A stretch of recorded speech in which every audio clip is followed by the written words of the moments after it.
সব ক্ষমতা হচ্ছে সভাপতির হাতে, যিনি আবার অনির্বাচিত।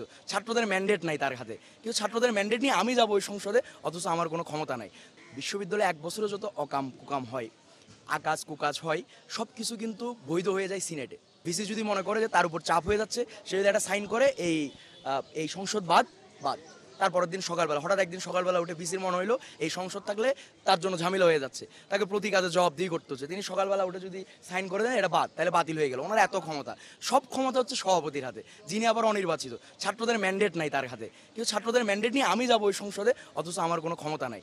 তবুও আমরা বলতে পারি আমরা যা করতে পারবো সেটা হচ্ছে আমি নির্বাচিত হওয়ার পর আমি প্রথম দিন থেকে শেষ দিন পর্যন্ত যে 1 বছর আমার কার্যকারিতা থাকবে, ওই 1 বছরের প্রত্যেকটা দিন আমি যে প্রতিশ্রুতিগুলো দিব, এই প্রতিশ্রুতিগুলোর ব্যাপারে জবাবদিহিতা আদায় করে নিব, যে কেন হচ্ছে না প্রতি মুহূর্তের আপডেট শিক্ষার্থীদের জানাবো।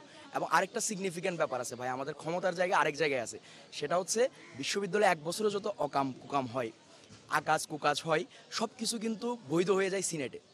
সিনেট সবাই সব কিছু বৈধ করে দেয়। তো এই সিনেটে গত 36 বছর ধরে কোনো ছাত্র প্রতিনিধি নাই। তার মানে ছাত্ররা জানেই না যে কয়জন শিক্ষক নিয়োগ হয়েছে, কীভাবে হয়েছে, কোথায় কী হয়েছে। এই যে মেট্রো রেলের মতো করে হচ্ছে, যেখান দিয়ে একটা পাসিং রোড বানাচ্ছে, সেই রোডটাতে কয় টাকা খরচ হচ্ছে, কোথায় কী কয় টাকা ব্যয় করতেছে এই বিশ্ববিদ্যালয়, এগুলো শিক্ষার্থীরা জানে না, আমার কয় টাকা বাজেট। কিন্তু সিনেটে যখন যাবে শিক্ষার্থীরা, তখন তাদের কাছে এই জিনিসটা থাকবে, যে তারা জানবে অন্ততপক্ষে এই বিশ্ববিদ্যালয়ে কয় টাকা আসে এবং সেই টাকাগুলো কোথায় যায়, সেই জিনিসটা আমরা শিক্ষার্থীদের কাছে নিয়ে যাই পারবো। এছাড়া তাদের বিভিন্ন দাবি দেওয়া ইস্যুতে বারবার ক্লাস ছেড়ে তাদেরকে বাইরে আসতে হয়। যখন আমার কাছে হাজার হাজার শিক্ষার্থীর ম্যান্ডেট থাকবে, তখন আমি ওই কথা জোর দাবি দিয়ে জানাইতে পারবো যে এটা আমার লাগবে, এই জিনিসটা করতে হবে। আমি জবাব দিতে চাইতে পারবো যে আপনি এটা কেন করলেন, ওইটা কেন করলেন না, ওই কাজটা কেন করলেন না, আমার আবাসন সমস্যা সমাধান করা লাগবে। সেটা হল বানায়, এখন আমি যদি ভাই বলি যে আগামীকাল একটা হল বানাই দেন, বা 1 বছর 2 বছর 3 বছর 5 বছর আগে তো একটা হল হবে না।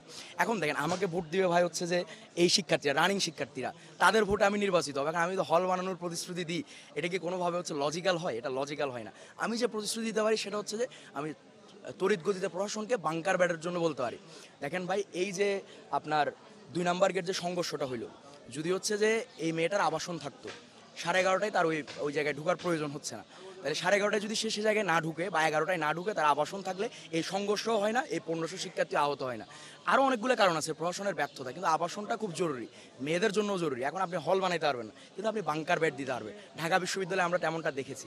তাহলে এই যে বাংকার ব্যাটটা দেয়াটা, এই বাংকার ব্যাটটা হচ্ছে যে তড়িৎ গতিতে দেওয়ার সময়, এখন বাংকার ব্যাট এক রুমে 8 জন থাকলে আপনি আবার 8টা টেবিল দিতে পারবেন না, তাহলে আপনি টেবিল দিতে পারবেন 3টা বা 4টা, তাহলে তারা পড়াশোনা করবে কোথায়? থাকলো যেমন তেমনভাবে, কিন্তু যদি হচ্ছে একটা আপনার রিডিং রুম উন্নত হয়, বড় হয়, সেখানে এসি থাকে, তাহলে হচ্ছে সে পড়াশোনাটা রিডিং রুমে করলো হলের, এরপরে গিয়ে সে থাকলো, সে নিরাপদেও থাকলো, তার কাজগুলোও করতে পারলো, পড়াশোনাটাও করতে পারলো।